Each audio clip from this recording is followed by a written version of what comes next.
Hi everyone, welcome to tonight's episode of Ask Leah. It's great to be with you live this week. School holidays are over, the kids are back at school, which is awesome, but we do have daylight savings to contend with now. So I am hoping to get through this one without little people, but those of you who have followed me for a while know that there is always the chance that that door behind me will open, and I know that for some of you that's why you watch. Okay, 2 questions to get through tonight, so I am going to jump straight into it. First question came in via private message through the week, and it was a question around being told that you have an attitude, that you've got a bit of an attitude. Now, this person was wondering how they should respond to that, and I had some questions because, that you've got an attitude. What does that mean? I'm guessing it means that it's a bad attitude. But if you didn't get any more information, if someone has just said, hey, hey, Leah, you've got an attitude, or maybe you've got an attitude problem, what the hell does that even mean?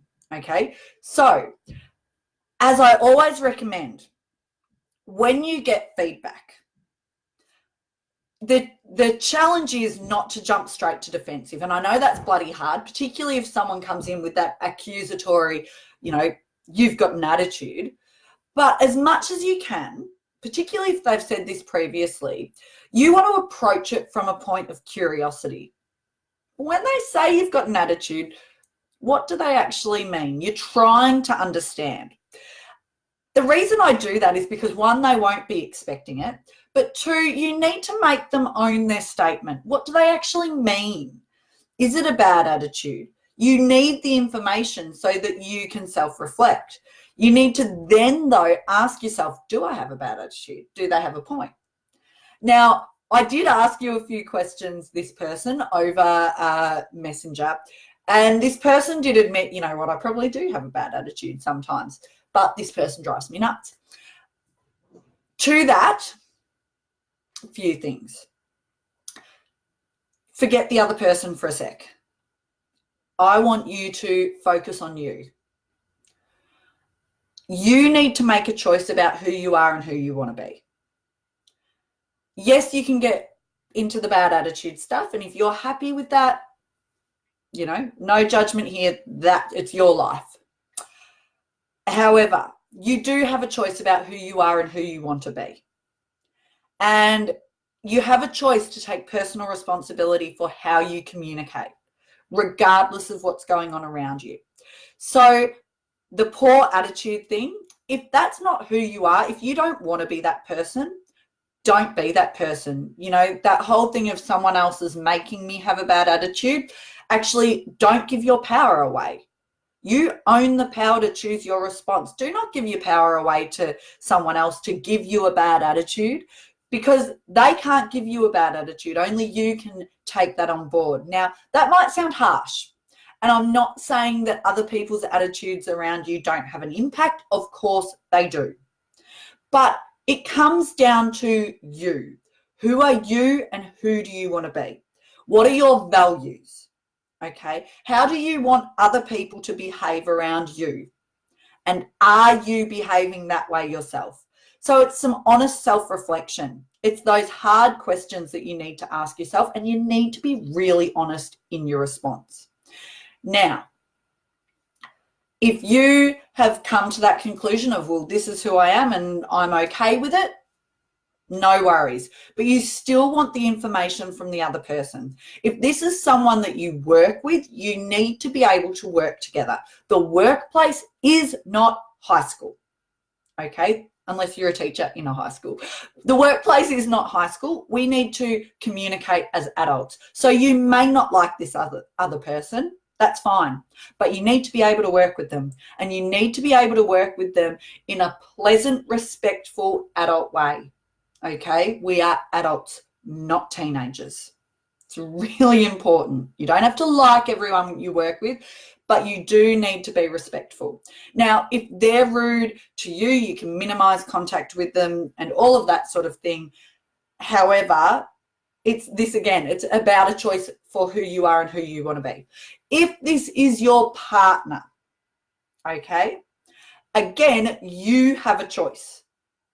If you do have a bad attitude because your partner makes you have a bad attitude, again, go back to choice. Who am I? Who do I want to be?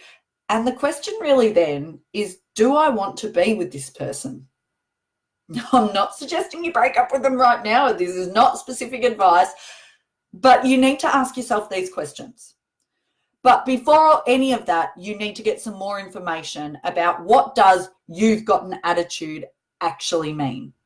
Don't get defensive, get curious. Okay, second question tonight. Hello, Jenny and Jody. We've got East Gippsland and Yarram represented tonight. Hello, folks.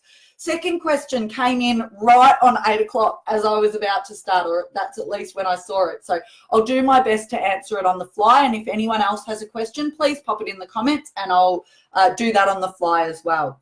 So the question came in: how do you hold people accountable for tasks when they don't report to you? You're new in the organization and you're more senior to them, but they don't actually report to you. Okay, few strategies here. The first one is to make, and the most important one, is to set really clear expectations right at the start. If you're asking them to do a task or to get you information, they need to do a task that impacts you, right at the start, have a conversation with them around the expectations. Even if it's not you setting the task, okay, you can still have a conversation with them about when's it due, what is done, what does done look like? You know, are you expecting a summary report or the detail? What do you need in what format by when? Okay, so you need to have that conversation with people at the start, whether you're asking for the job or not. If it impacts you, get real clarity, make sure you're on the same page. If you can, have a conversation and then follow it up in writing, like in an email, shoot an email to them, you know, as discussed, I'll expect that draft by 9 a.m. Wednesday. Now, you also want to give them the why, and this is really important because you might see it as an essential task, okay? You might think, yeah, I do need this. I need to hold this person accountable because this is important. But not everyone thinks like you. So in their mind, it might be, oh, yeah, so I do need to do that task, but I'll get to it when I get to it because I've got all these other priorities on my plate. Okay, no one else thinks like you. So give them the why. If you need it by a certain date or time, okay, make sure you let them know that, you know, and if they don't report to you, it might be something along the lines of, hey, great that you're working on that because that's really important for the next step that I have to do. You know, my deadline to get it off is 12 o'clock Thursday. Would you be able to get it to me by then? Okay. And again, it's having the conversation, making it really clear, not in a, you know, you're not stepping on toes, you're not giving them that directive, but you're letting them know what you need and why it's important to you. If it has a benefit to them as well, definitely highlight that because we're always more motivated if we know what's in it for us. The last step is to let them know what the consequences are. And by that, please don't get me wrong, I'm not saying you're making a threat and saying, if you don't get it to me, I'm going to report it to your boss or something like that. Not at all. But again, it's about that clarity of expectations. If you're perhaps compiling a report and you've got multiple people contributing, perhaps it is, if the information isn't to you by lunchtime Wednesday, you'll actually have to send the report off without that department's contribution. You know, if that's the reality, if that really is, you know, because anyone who's worked on a collaborative project knows if you don't set these expectations, people coming in dribs and drabs, you end up running around like a headless chook chasing people. It can be a train wreck. So make sure you let people know. So if you're not able to get back to me by that deadline, I will need to send it off. So again, you're putting the ball in their court. You're letting them know what will happen if they are not accountable. And then you need to stick to that. So then it's their choice. If they miss the deadline, then they miss going in the report. So again, just to recap those 3 points.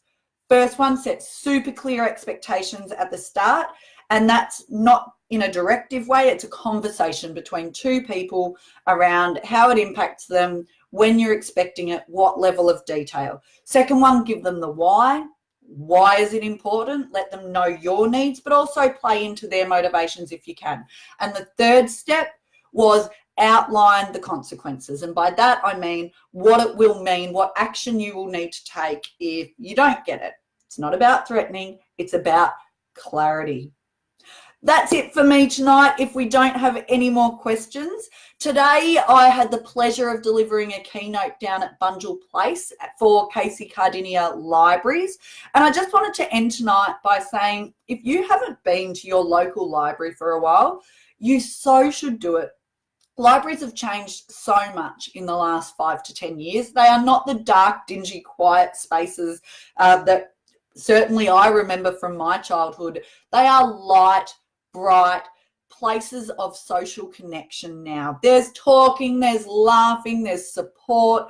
They're free, they're welcoming, they're encouraging for anyone in the community. So I so encourage you to go along to your library and check it out, because they are such awesome community resources to have.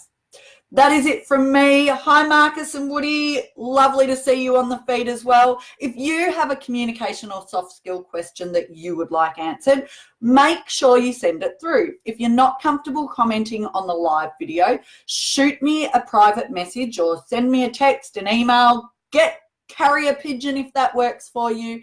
Ask me a question. I will de-identify it, so I won't throw you under a bus and say, this person from this company asked the question, but I will do my best to answer it for you. If it's a question you've got, it's likely a question others want answered too.